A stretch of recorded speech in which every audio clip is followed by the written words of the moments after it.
absolutely no use to me because I'm hopeless at the sport. In just a moment, we'll be meeting some experts. But before then, to the music you're hearing from Bomb the Bass, a brand new videola. It's called Attack!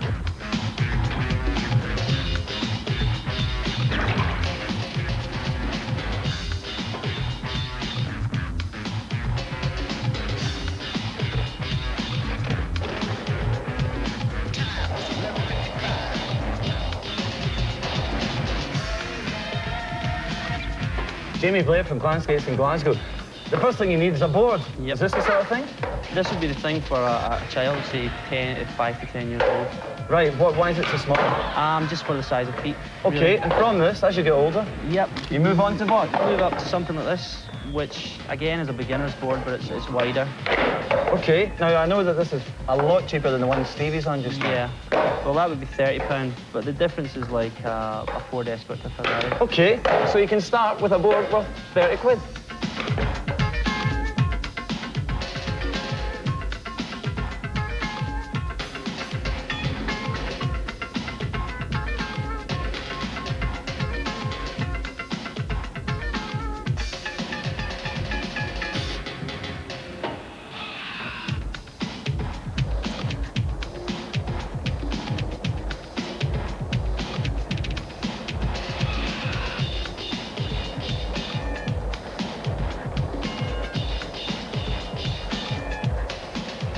This is a vital piece of skateboarding attire, Jamie. It's the helmet to protect the head. Yep. What else is vulnerable?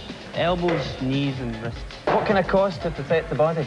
From 40 to 140. Well, even at £140 for safety, it's money well spent.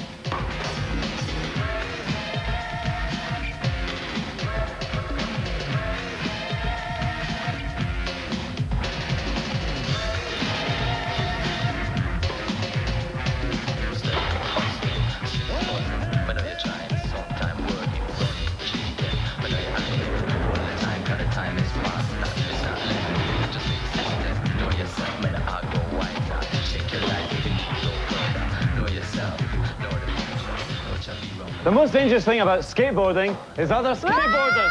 Ah! Like Andrew.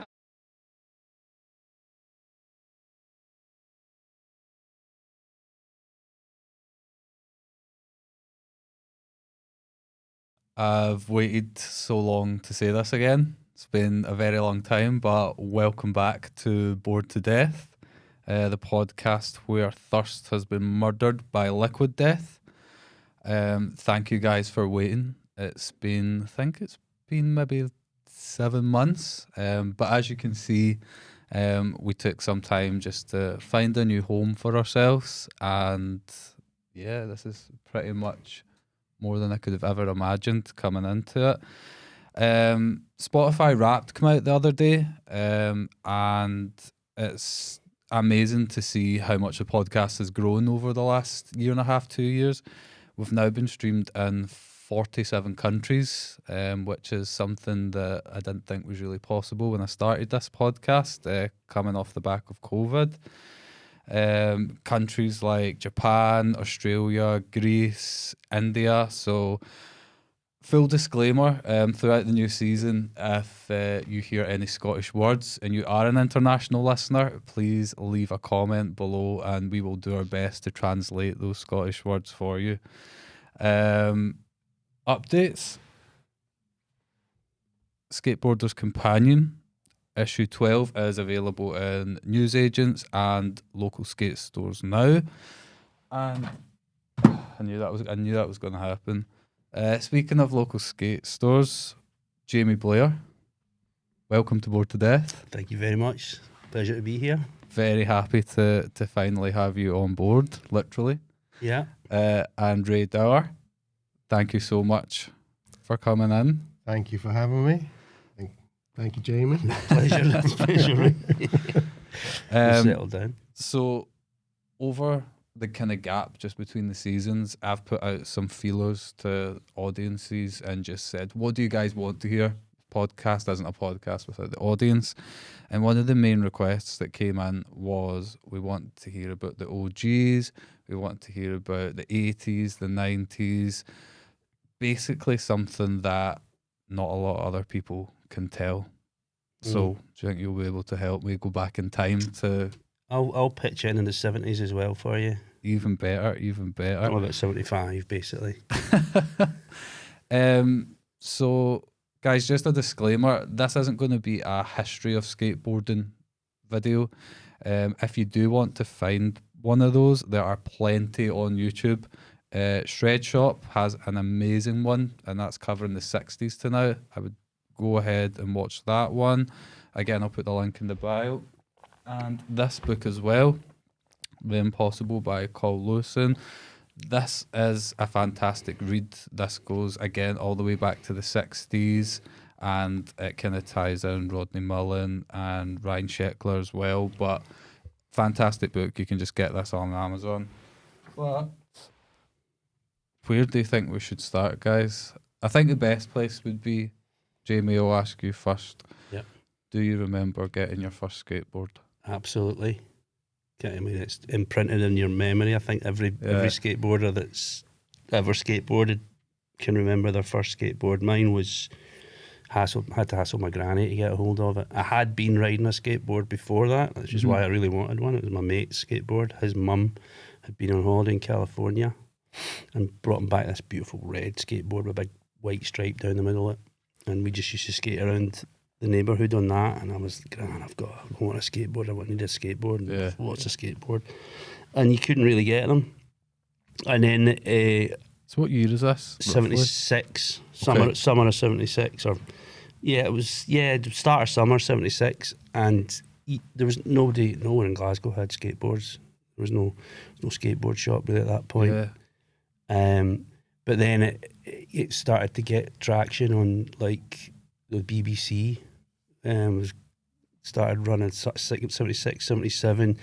You'd see footage of Skate City getting built in London, and then it was like the newspapers, this craze from America. But to go back a wee bit, this sort of Christmas 76, 77 would be Lewis's department store, just along the road really, and it would be something like the wee surf flyer, $6.99. This wee one here. Yeah, something like that. Like that would cost you $6.99, maybe $8.99. $6.99. Yeah, which was a lot of money in those days, really. No. Just the but difference now. we didn't know any better, and it got ridden to death. It just destroyed itself within weeks. So it was a case of, that was my first one. It didn't have the painted. I actually got a copy. I never got the surf flyer. I got a copy of a surf flyer, and it had table tennis bat stuff on the top. Yeah. To pretend it had grip tape or whatever. And it literally did. It lasted I think about 3 weeks, 4 weeks before the trucks just went. And that was it. It was up and running. And the rest is history. Yeah. Ray, what about you? Do you remember getting your first skateboard? Or? Yeah, absolutely. So the funny thing is, the overlap there is, I think I first saw a skateboard in 76, 77. Okay. I'm 3 or 4 years old, and it's vivid. This isn't even my first board. This is the first time I saw skateboarding. And in Duffy Park in Aberdeen, they made this dedicated strip of tarmac, and everyone was hitting the strip of tarmac, doing catamarans, kneeling on the boards, just going down, just hitting the hill however they could. I've never seen anything like it. So I had a little wooden scooter trolley bike thing. I was trying to skateboard on this. Anyway, I had to wait until I was 10. Skateboarding died. So by the time I was 5 or whatever, just read about it. Yeah, it's gone. And I'd just seen this thing, and I always wanted a skateboard. So I'd imagined it. I never had a skateboard. And then we were in Zimbabwe. We lived in Zimbabwe in Africa for 3 years. And so on this holiday, when we drove north into this green area, I think it's called Inyanga, we pulled into this garage. And in this garage, there was this old wooden polyprop. Oh, brilliant. And it was sitting there. And I think it was $4, which was a big investment. But it was like $4, probably like cheap in British currency, whatever. But anyway, my parents, I was like standing with this thing, and they bought it for me. Very rare. It was just like, we can't not give him this. And this is I remember just jumping on the board and piling around the garage forecourt, and all the guys in the garage came out to watch this like little white kid tic-tacking around the forecourt because they were like, what do you do with this thing? I'm guessing because nobody had skated it. But anyway, I jumped on this board, instant connection. But I think it's because I'd already dreamt about skateboarding for 6 years. So when I got it, so that's my first board, and I wish I kept it, but I didn't. We used to use it as a cricket. We used to put it up against a tree as a cricket stump with my friends and all this. And anyway, came back. Next thing, I'm going to jump to the 80s. Michael J. Fox turns up in Back to the Future with a Madrid, a big, the bullet board. Fly tape on it. Unbelievable. It's like, what is that? I'm jumping in time now. Fuck me. I want one of them. That's a skateboard. Come back to the UK, buy Tragic. I'm stealing the story. No, it's cool. Tragic, I get a Pacer Maniac, which is in the back pages of RAD, not RAD, it's BMX Action Bike. It's this horrendous Dayglow skateboard, like some mummy zombie thing. But anyway, they have it in Greaves Sport, not Greaves Sport, their sports shop in Aberdeen. They had a Kamikaze and a Pacer Maniac, and I got the Pacer Maniac. And that was the gateway. Having said that, being the first skateboard, my brother, who's 5-6 years older, he used to make wee skateboards with the old roller skates as well. Okay, so you're like... So kind of, and we'd bomb, we'd be a hill just up the road from where we lived. We used to bomb that, but I don't think it turned.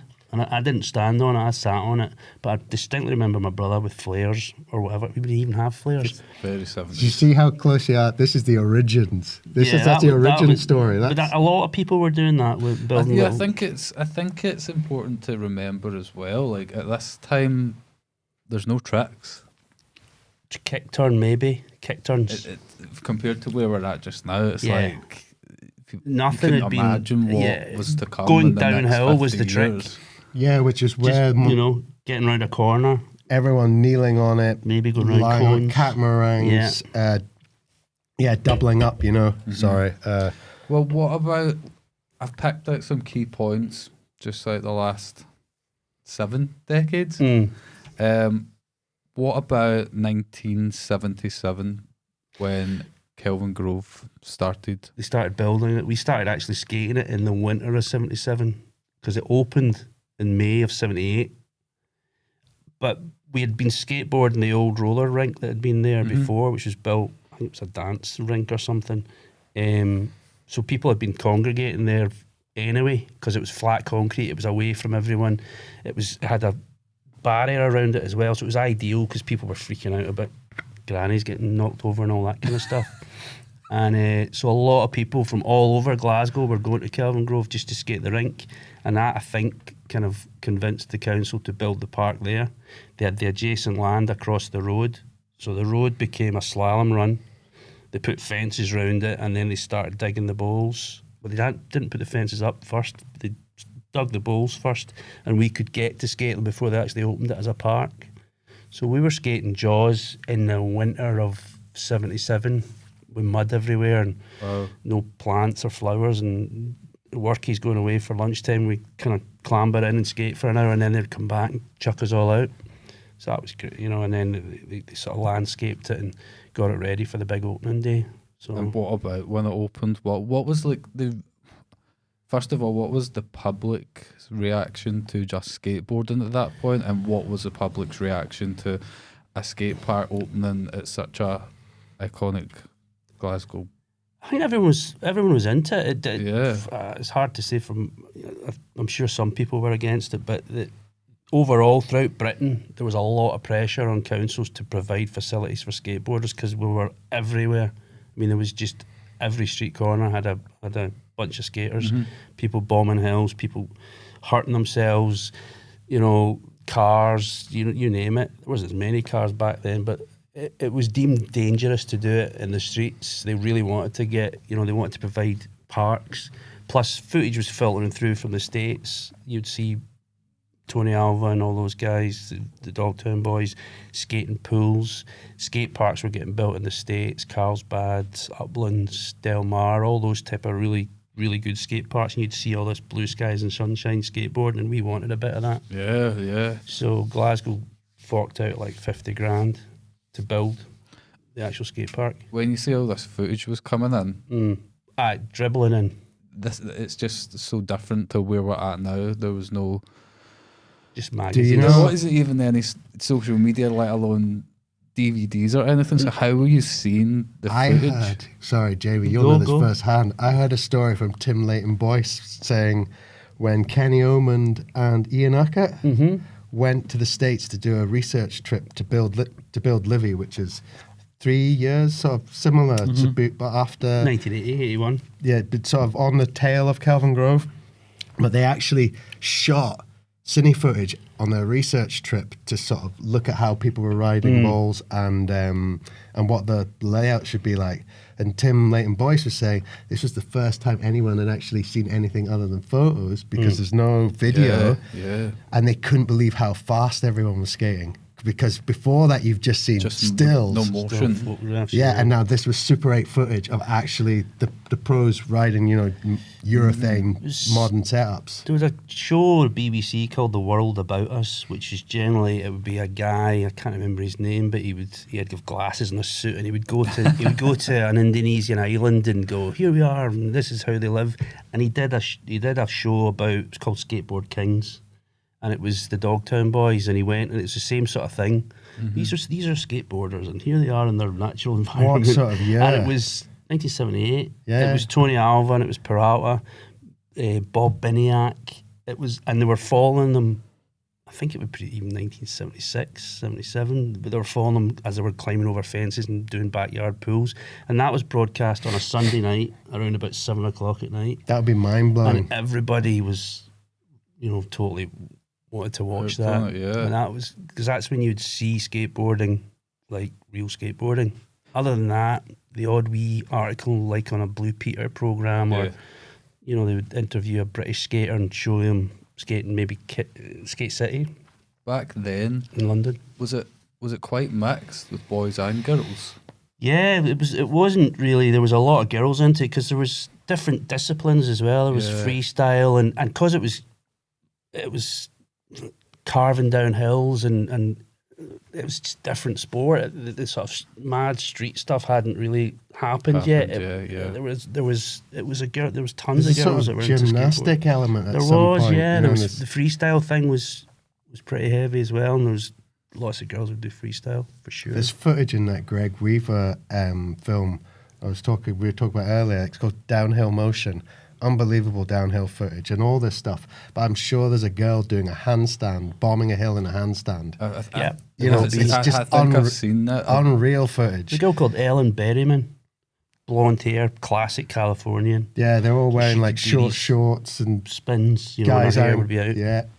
The style is pure surfing on the flatland, on a hill. I mean, bombing Barefoot. hills, barefoot, Barefoot, bombing hills. yeah. Somebody doing a gorilla grip, which is using your toes pre-ollie to hit a jump ramp, and they're pinging, fully hitting it. They're going like 2 or 3 feet really fast. The speed is like, I'm going to go back to the speed, because you were saying earlier, the tricks aren't there. It's just actually about lines and flow. I mean, tricks like 360s, 360s, laybacks. ollies hadn't been invented yet. Oh, I mean, an ollie is a classic piece of skateboard. They would jump off launch ramps and they would grab the nose and the tail, Yeah. that kind of thing. But the ollie hadn't occurred. The ollie's like a seismic moment when you go I'm going to go from vert to flat, but you go like, it's at the moment you go 90 degrees with no hands. The air's It was another no-handed one. aerial is what they called it at first. Alan The Alan Ollie Gelfand. So it was like, it's the ollie, and there was footage in Skateboarder magazine, and it was like, here it is, the first no-handed aerial, the ollie, and he's just sequential of it. I mean, what year can you hit us with a year? 79 probably. 'Cause 78. I mean, the ollie's like that. You transfer the ollie first of all to It control was it using the from vert. weightlessness of vert. Yeah. Yeah, and then it was also using coping, because for a long time everybody thought you needed coping because you needed to get that bump. But then people realised you could hit the tail and get the similar pop, so you could do it without coping. I remember Mark Baker doing it in the cage ramp down in Brighton, and he was the first British skater that I ever saw doing ollie, and he had them down, right out the top, perfect. I tried to learn ollies on a ramp and I kept hanging up and rolling back in. basically ollie disaster. You know, an ollie by accident on the back. But it's a kind of, you know, you just overhang. But yeah, the ollie's like, I mean, it's a mind shift, isn't it? You're gonna like. You're right. You're taking the gravity of vert, and kind of so there's a weightlessness there, and you're and use it. It's almost like a wally bump thing off the coping, but then to transfer. But they transferred it onto the flat, and it seemed like almost not pointless at first. Yeah, there you go. Tony Hawk, beautiful backside ollie in this, like 1983. Is that sealed? No, this is watched. Oh, There's two things in this video, and the Tony Hawk. I don't know what age he is. Ripping down my ball, unbelievable, like lean air, 14. Backside ollie that's like 4 feet out, 1983, unreal. And there's also 15. Rodney Mullen does, I'm sure it's going to be the first kickflip on flatland over a board, like near the end of the video. There's just like this, it's like blows my mind. It's not the first skateboard video I saw. The first skateboard video is Future Primitive, which we've talked about before, which is kind unreal. of viewed as the first skateboard video, really, isn't it? I mean, that's... Like, I don't know if it's the first ever, because there was Film's Magic Rolling Board and there was Hot Wheels and New Deals, which are in the 70s, but they were films. They were put in the cinema. You know what I really, really like about this is it's like, okay, it's the Bones Brigade. Yeah. But there's loads of other guests in there. Yeah. You know, there's people at other companies who are writing it, and it's just like, in a way, it's a document of a scene at a time. It's like mid-80s, so it's probably the death, or it's the beginning of the new wave. Yeah. So skateboarding's underground. 84, is there not a date I think it's 85. But you've got like, It says it's 85, Natas Kalpas doing a throw-on war ride. You know, those early war rides. Yeah. There's, who acid drops off a lorry in New York? Christian Hossoy's in there in that session. Lance, is it? Lance gets out his bedroom window and skates down the roof, doesn't he? But it's just an unreal portrait of skateboarding in the mid 80s. So if anyone, this is kind of like just, you know, 1985 download. You know, anyone who wants to get up on the 80s, this is my like ground zero. Yeah. But sorry, we were talking about, why were we? I jumped in We're with just the ollie. chatting. No, it's cool. I think we're just chatting about welcome to the show. Yeah, I got a bit carried away. how did you learn tricks? We used to just literally I know. look at the magazine and there'd be one photograph and you're like, how did he get up there? And now, what the fuck, how do you get back down? Like, That's what I wanted like to a rock and roll was a photograph of a guy and he's on a vert wall, he's gone up the transition and he's like slapping the rock and roll and he's like that and they take a photograph and you're like, right, what exactly, how do you do it? Do you know the first time I saw Jamie Blair, and this is related totally, the reality of skateboarding, like the sound of it and the talk, and you know, like you're saying the rock and roll, how do you get out of it? Yeah. First time I saw rock and roll was a guy from Kemney on the Denburn Banks, and I'd never seen this. After this, so it's actually the sort of the movement, the distillation of, you know, the energy, you're hitting it, the noise, the snap, rock and roll the lip, on the brick, you come back in, the whole thing has a kind of dynamic. But it's just amazing. See, and the kickflip, you have to see a kickflip to, you know, seeing a board upside down under feet. There's no way you can get your head around that. You've got to see it demonstrated. But the session I'm talking about, Livy, first time I saw Jamie Blair was, I think I was wondering when this was going to come up. Was it 1981, Livy? When Livy was open. Oh, that's when the park opened, yeah. Pre my time. So yeah, you might have skated in 81. I did skate it, but I spat the dummy out because it was light years ahead of what we had in Glasgow, and I was like, Livy's the middle of nowhere. It's not. It's middle of Livy's like Mecca. Yeah, it's the Stonehenge of Scottish skateboarding. But I'm talking about kind of that time in my life when it's like, how am I going to go to Livy all the time? You know, Kelvingrove, and it was just so much better than Kelvingrove. It was Kelvingrove was rad, but Livy to this day, that ball is real. You know, talking about Tony Hawk, you know, Tony Hawk skated that ball. Countless visiting professionals have skated it. The whole Bones Brigade did, didn't they? Pretty much. Yeah. Lance Mountain, Stevie Cab, McGill and Caballero were the first guys to skate it. I missed that one. D&E and like the Orchid, they pretty much flew those guys over. Looked after them. So I mean, I went. You've got to remember, there's no skate parks in Scotland. I mean, Kelvingrove's been filled in. It's a flower. It's now a flower bed. for a while, Kelvingrove they took the fences down and it was a free skate park. So for a while, Livy and Kelvingrove did coexist, and there was a Kelvingrove scene. There was only about 5 or 10 guys that were still skating by that point. But it was not, in comparison to Livy, you just didn't really want to go to Kelvingrove. It moved on, skateboarding had moved on, you know. Yeah, so I come in, I get a Lance Mountain, my first sort of pro setup from Slam City Skates, mail order from the back of RAD magazine. You know, you have to get that. There's a skateboard shop this is probably pre-Clan, so there's a QB in Glasgow, a QB in Edinburgh. Yep. But I ordered stuff from like Slam City in London and saw everything in the magazines. So we make the only skate park. That's why. So I'm talking fast forwarding to 87, 88. So in my experience, there's only one skate park in Scotland, and that's Livy. Which is kind of factually almost true, really. I mean, there's probably a couple of There was a few ditches and there was some old skate parks kicking about, but that's a good history to dig into. Yeah.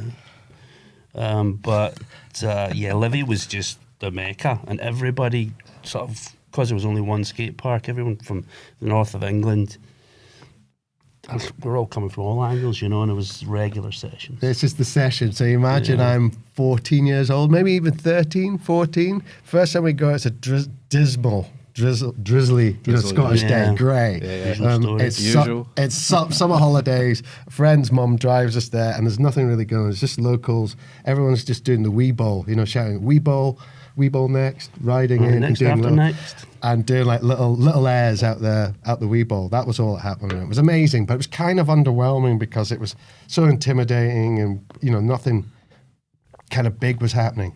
Next time we went, and this is the story I'm talking about, Jamie Blair, there's a full-blown session, like a weekend session. As Neil Dans was there. Okay. Anyway, there's these guys actually tearing up the ball, and there's this dude doing like a double truck grinds in the carve. I'm going to say like 8 feet minimum, 12 feet, you know, full carve, 12 feet plus.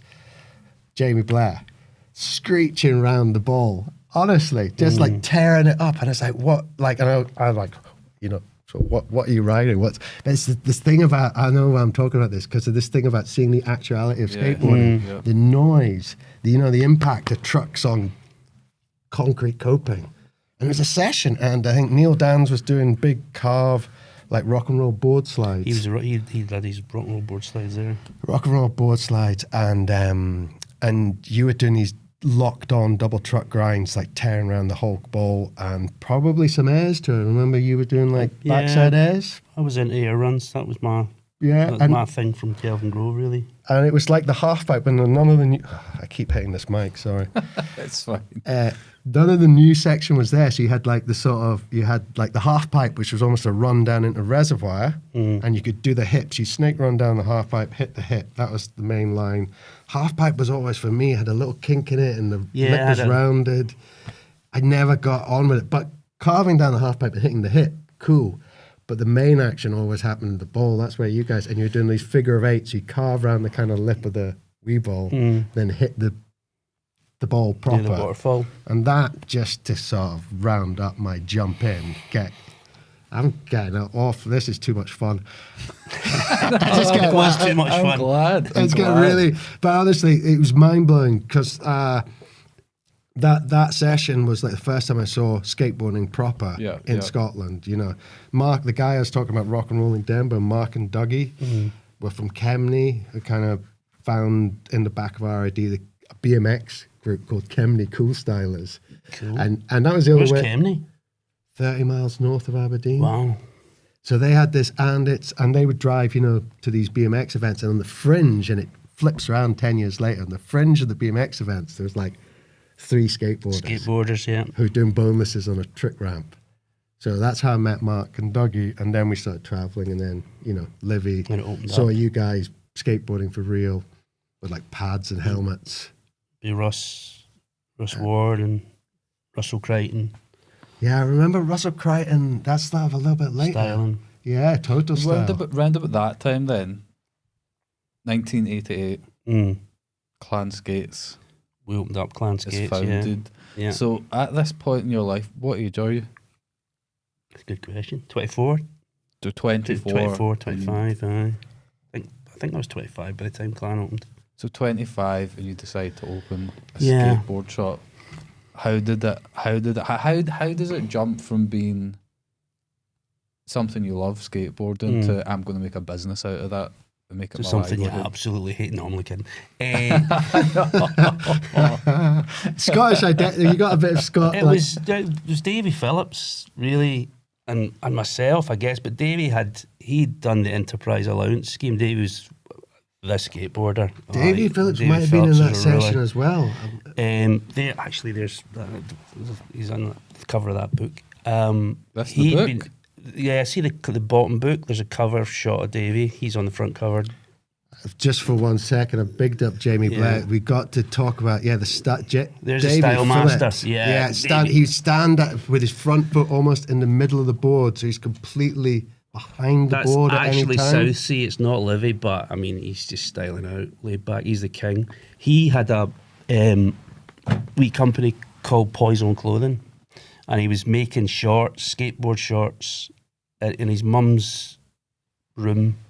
His mum would farm them out to people, and they would get stitched up, and he would sell them at competitions, and occasional wee printed T-shirts and all that. He was an old friend that I'd skated back in Kelvingrove days. He used to come through from Grangemouth, and we'd skate Jaws and all that. So I bumped into him at Mons Ramp Jam, 1986. I'd been skateboarding down in Cornwall in a place called Crantock, which is an indoor park. It was a little thrasher ramp that a guy had built, and I'd sort of been skating a wee bit and getting back into it, and I got heavily back into it and skated all the time down in Cornwall.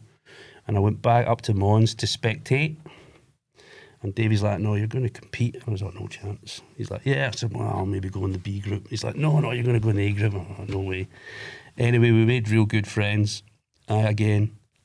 You knew him from Scotland. Yeah. But He knew me and I knew him, and I ended up getting 5th in that competition actually, which was a bit of a surprise, and that kind of got me really back heavily into skateboarding again. We just used to travel around in my wee 2CV, and we'd chat a lot, and he had the Poison thing going, which was enterprise allowance scheme, where they give you a bit of money if you try and they give you a wage while you try to launch a business. So we used that as the basis for what we could do at Clan. We could sell Poison clothing, we could get skateboard equipment. It just seemed like the right thing to do at the time. And it went off like a rocket. Yeah. There was like skateboarding just went through the roof again, just as we were opening up, and we had the coverage, and we were both sponsored by this point. Did you not win like the Prince's Award, Yeah. Prince's Trust Award as the best new business? Yeah, we won a Reader's Digest, it was. Best new business of 1988 and 89.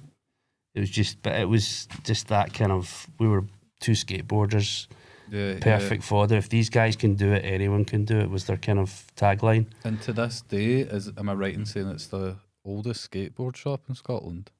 I don't know if there's another skateboard shop that's any older. There might well be. I don't think so. I think it's 35 years and counting. Give you that. Yeah. But also, I'd also add that it's the first skateboard shop with actually like a true Scottish identity. You know, in terms of the circle of friends. Yeah. You know, all the Pictish kind of artwork. That was a conversation coming up from a skateboard comp with my mate Fred McMillan, who was a photographer, skater as well. But I was like, man, I've got to do something. I can't just be bumming around. You know, it was obvious I had to. You need to move into the next phase of your life or whatever. You need to do something. Yeah. I can't. I was actually painting sets for theatres at this point and enjoying it, but I wanted to keep skateboarding, and I thought, well, if I have a business that's based in skateboarding, that'll keep me skateboarding. That's everyone's dream, just having a full-time job from something they love. That's the attempt. Not only did you do that, right, and you did it with a Scottish identity, but there's also like a whole kind of a style or sort of a way associated with that, like the knitwear. Yeah. I don't think skateboard companies, that's like really ahead of the curve. You know, skateboard companies weren't doing knitwear. These guys did like knitted jumpers with Shetland wool. Shetland wool, jumpers. so Scottish wool. Scottish Made in wool, Dundee. yeah. Made in Dundee. I mean, it's kind of you're so We had a like. fleet of grannies actually in Dundee. There was about 8 grannies that were all making. It's true. But what's that All thing like making- Air Miles or whatever? It's sustainable business, with local ingredients. This is still Yeah. local. This is Ecozy that does it now. She's based in Glasgow. She works with me as well part time, but she's got her own thing going on with knitwear, and yeah, they're merino wool now because it's a good wool basically. Yeah. So we do a bunch of stuff like that still. So, gracefully moving into the 90s. When we spoke last week, Yeah, I said the 90s to you in the shop last week, and you said, "Oh, the dark age." It's the end of that. yeah. Open up for us on. If you've looked into like the history of skateboarding, I'm sure that this part comes up. But what do you mean by that? Skateboarding's cyclical, and people get Correct, right into yeah, it, and it goes off like a rocket, and it has its whole thing. This 70s, mid 70s boom and all that, with people surfing all over the place, and then they went into a kind of mini dark age, if you want, in the early 80s. Even though Scotland scored Livingston, so it had its own afterlife. Basically, there was a group of skateboarders that kept it together. And then 86, 87, 88, it went off like a rocket again, the Bones Brigade, and it became a big business. Vert skateboarding became a huge thing.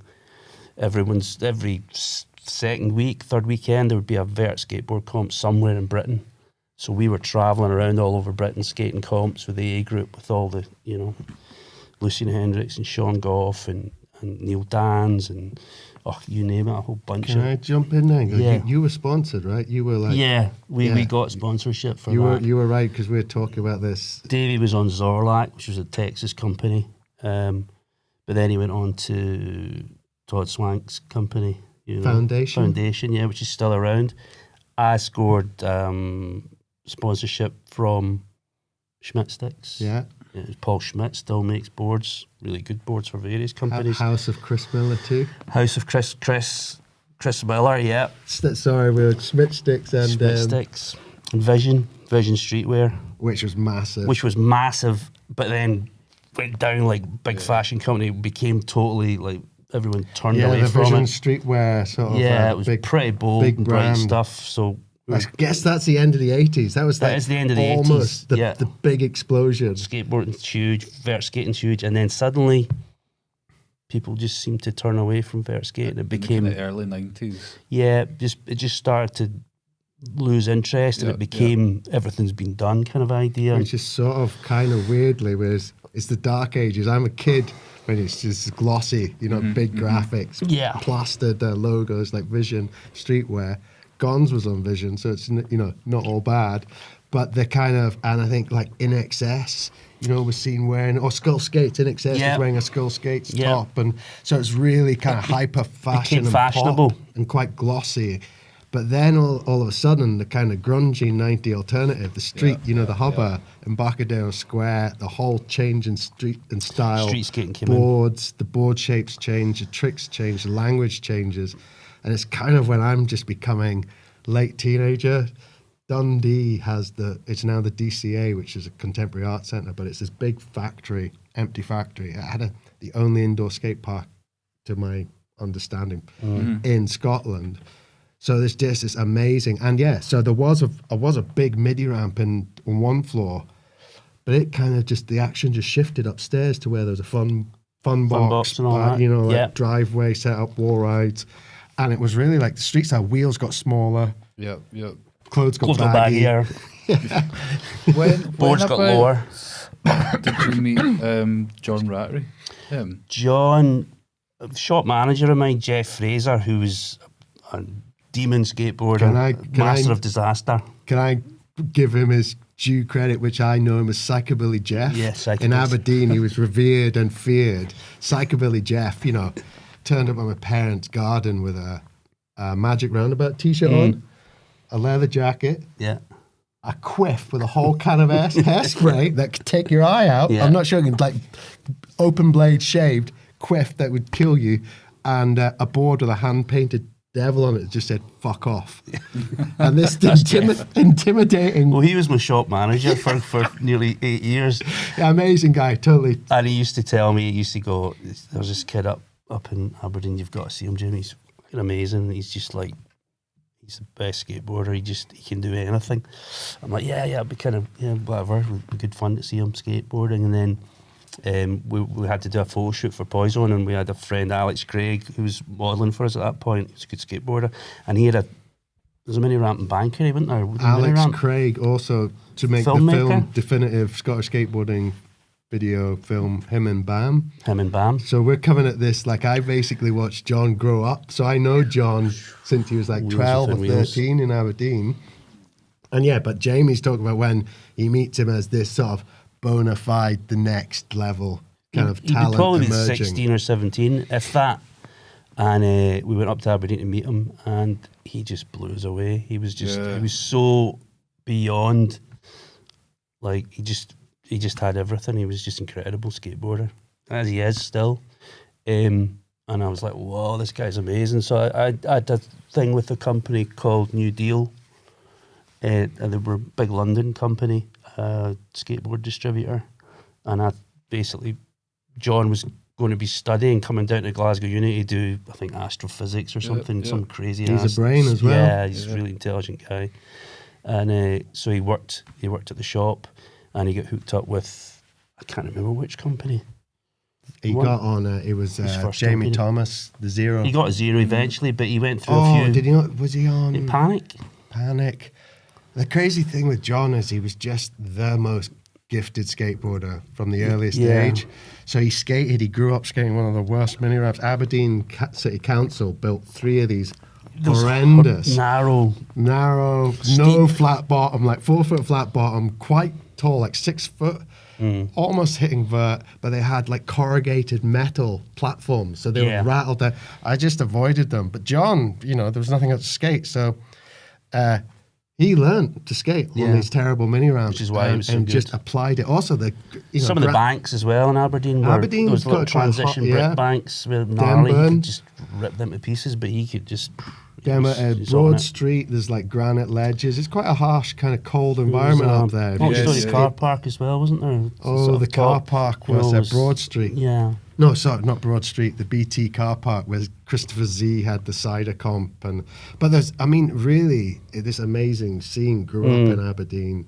Like I'm going to say, we were first wave, and then John and Barry Lindsay, and a whole Daz. A whole bunch of those guys grew up, and John and Barry Lindsay kind of, stepped up. They had an amazing session at Bristol one time where they dismantled the big ledge down the stairs. And it's like almost a 2 foot setup to get onto it. Bristol Square? Yeah, it's a big ledge, and they just did trick variations on it, So John just was, I guess when I jumping in, I just get to watch him learn everyone's tricks. Like everyone's got a bag of tricks they can do. Yeah. John just assumed every trick. Just up there, I put all the tricks together, and then by the time you meet him, keeps the style. No, total style, consummate, like, what are you going to say? Attention to what's happening, and then by the time he's like sort of actually become like a young sort of adult or man, he's bulking out, he's or just got some physical sort of strength. At that point, he's technically supremely gifted. He's learned all the tricks. He can now pop big kickflips or gaps, and he just suddenly, is doing stuff in front of you that is just phenomenal. Yeah. And then Colin Kennedy, basically the Glasgow sort of version. Colin Kennedy not the first Scottish skateboard professional had a board? Did he get a board before John? Noodles Chris had Lonergan, a board.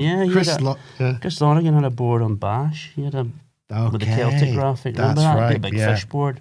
No, my mistake. Sorry, Chris. Chris Lonergan, Glasgow skater, now lives in Sweden. He had the first Scottish pro model, really. Yeah. That's right. I got that one wrong.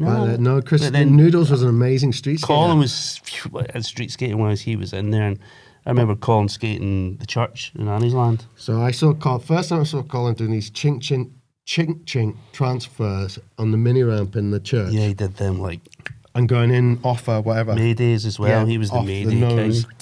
And then the next time I saw him in Barron Furnace, and the ramp's like 6 or 7 foot spine, and he's transferred, he's upscaled. Yeah. So yeah, Colin and John are kind of probably coming in underneath all these other guys we're talking about and just really stepping up the level and getting into that kind of, I'm going to say, international. I mean, you were competing with all over We UK. were competing British and the occasional European comp, for sure. On vert, anyway. Quite a few, Copenhagen and Czechoslovakia, Prague, that was great. There's some Munster. STV footage of you. Oh, there's some embarrassing footage kicking about, man. You name it. The Disney Club. That was the one I was about to mention. I watched that one. What can you say? Give me a blank, this would edit it. No, that's not getting edited. Shit happens. You go forward. It's all experience. Are you talking about the garden set? There was one called the Garden Party where it was pissing with rain and they were asking us to skate. Got to skate. There was just this mini ramp which was wet. There was, and we were dropping in, slamming left, right, and centre. You couldn't skate it, but we gave it a go. Well, speaking of John Rattray, I spoke with him a little bit last week, and he sent you a little message. Oh, cool. So. Oh, really? Hey. Hello, John. Hey, Jamie. Just wanted to send in this quick wee video to say thank you for hooking me up with a snowboard jacket when I didn't have one, a job and some responsibility when I needed some, a sponsorship deal through the shop and distributors, and looking out for the whole Scottish skate scene for years. Love you lots. Wow. Nice. I've not seen John for a wee while. That's cool. Long time. Yeah, he does amazing things where he's out in Seattle now. Is that right? It's Seattle, isn't it? Yeah. He's living out in Seattle and he's doing a bunch of stuff for charities, and he's cool, man. Works for... He's still working for Nike? Nike SB, I think, yeah. And he does raising mental health awareness. Predatory bird thing, and Why So Sad? The suicide sad plan. Prevention. I'll put a link into Why So Sad in the bio if you haven't already. He's got various reasons for promoting that. Yeah. He's done amazing. He did a thing over at the Loading Bay in Glasgow, and he had a talk. Can't forgive myself for missing it. I was on holiday. He was pretty extraordinary. He did a really good talk. It was well worth it. Halfway point of the 90s, just to kind of wrap up the time for where we'll go up to today. 95 X Games.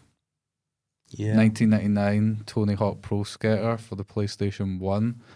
I take it, I mean, this is what's happening stateside. Yeah. Over here, is this where we start to see the incline again towards the end of the 90s, going into the millennium? Even mid-90s, 95, 96, 97 were good years for skateboarding. This is what I call the T in the Park years, where we were doing demos on a mini ramp at T in the Park. And John Rocker, Matt Anderson, who runs Form Distribution down in London now, and various other crazy skate. Tatty was there. Ben Layden, who's doing Solus. Yep. He was skating. He was a youngster. So we were doing demos at the rock festivals and getting to hang out with the rock stars and getting fed. It was really good fun. So we did that for about 5 years. So there was still plenty going on, but it was maybe more underground. The vert scene had gone. It was non-existent, really. I've got some questions that have been sent in just into the podcast inbox, so feel free for guys just to gonna go for it.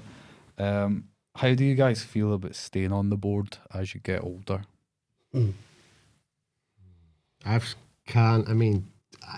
just bought a board today, so I'm still on board.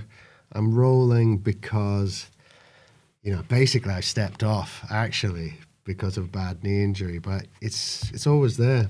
Yeah, I skated the new skate park at North Berwick just a couple of weeks ago, just because it was there. Yeah. I tend to surf these days because surfing kind of keeps you fit. It doesn't have the impact consequences that skateboarding can have, which as you get older becomes more. 100%. And I've got a carve and kick turn only policy when and if I skate, but I still roll around. It's good fun, and I'll use it as transport to go to the shops now and again. Yeah, maybe go skateboarding with my daughter occasionally, but I wouldn't say I'm not. If you're ever serious about skateboarding, I guess some people. I was serious about skateboarding. I'm not that serious about it now. I'll do it for the crack. But I've got to be careful.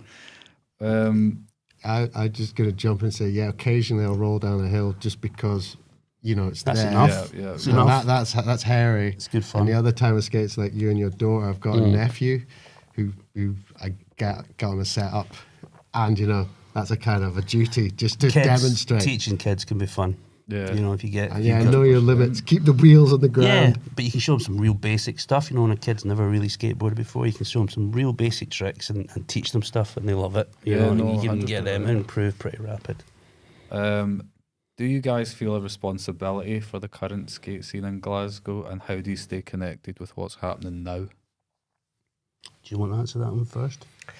I'm kind of. You had a hippie jump competition that you. I had a hippie jump. The treatment video launched, the new treatment label in Glasgow skateboarders. They launched their company in my studio, so I'm still kind of. Back in September. Yeah, that was a nice party. Good bunch. Yeah. So somehow, I mean, I'm involved with Toby Patterson, who and we're on a skate park. And Neil Davidson. We've been trying to get this park built under the M74 for like it's now a decade. So the crazy thing is, I remember getting a flyer for that, like 2014 maybe. well, it was Commonwealth Games 2014. We launched it, and everyone was like, "Yeah," got stoked. So, I mean, it's a great idea. I think it should happen. In the time it's taken us to do this legitimately, you know, we've got 2 DIYs, the Archers and the Kingston spots.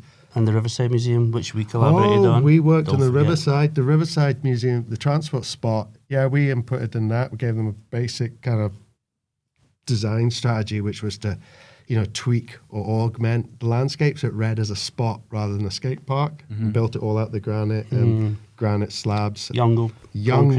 That was a total inside job, so it was a DIY. Yeah. It's basically a DIY that the Transport Museum paid for because they're wise enough to say, this is part of our remit. They've got a Jamie Blair exhibit in the museum, so why would they kick skateboarders off? It's a Colin Kennedy exhibit as well.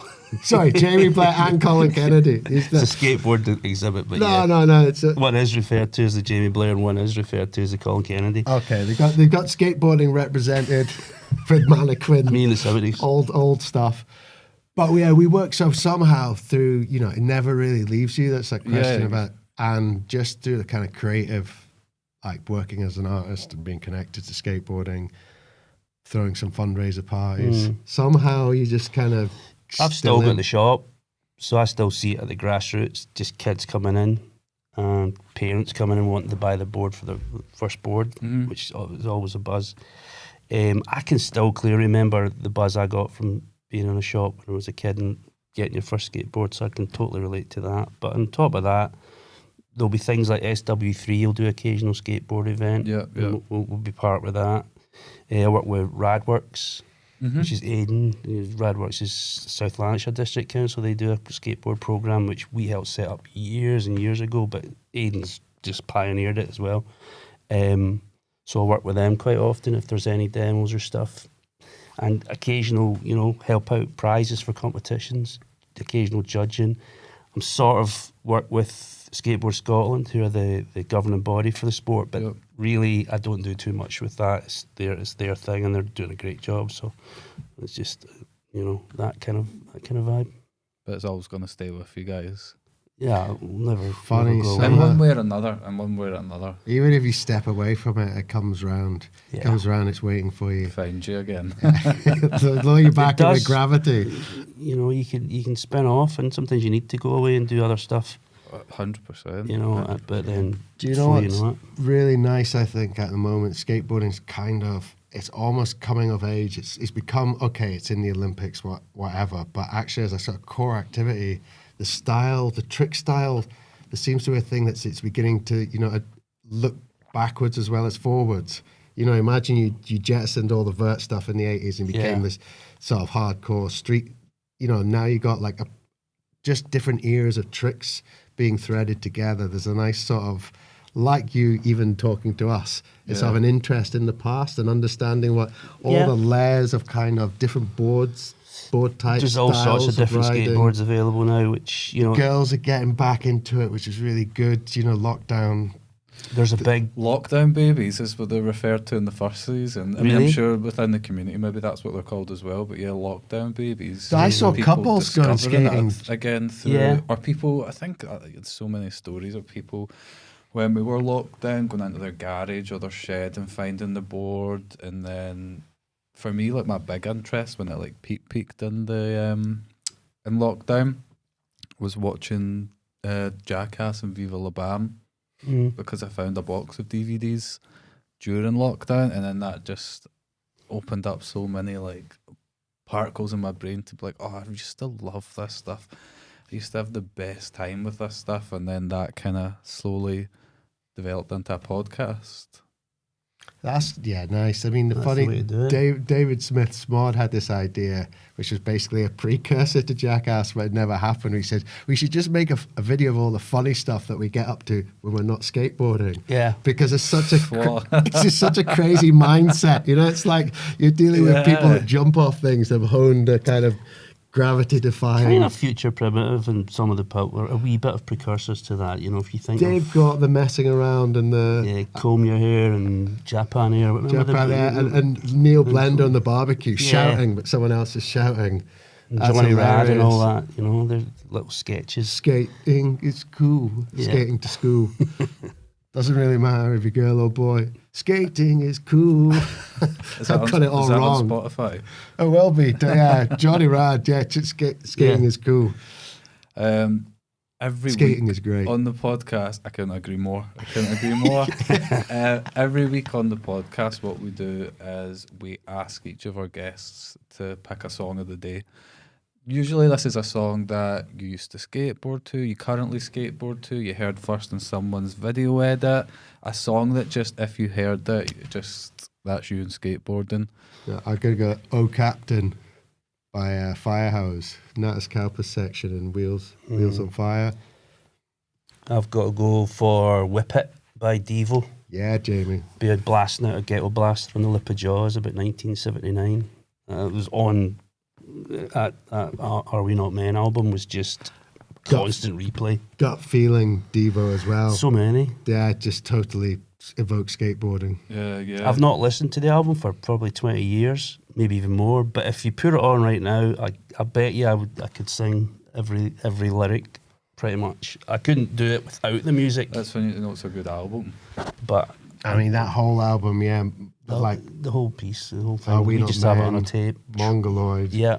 Devo, that's skate punk. I mean, it's pure skate punk. We got into actually through Rick Curran, who's now skateboarder, Scotland, and involved in the Dundee scene and setting up parks. But Sean Goff had Devo written on his grip tape. And people used to do paint pen stuff on their grip tape. So he had Devo written it. Rick and the Dundee guys went off and found out what Devo was. Yeah. And then we got, went listening to the music. Yeah, and then we got into it. So sort of, from the 70s. They were the original skate band, really, kind of. They're also a prototype for Beastie Boys. If They you were ever punk, look at Total Punk, if you look at that Intergalactic, the Beastie Boys are wearing basically boiler suits. Yeah. And if you And that look was at a Devo, thing, they're wearing boiler they suits. put the teapots on their head, little Plant teapots, the plant pots on their head. They played their final gig in London at the 70s reunion. Damn.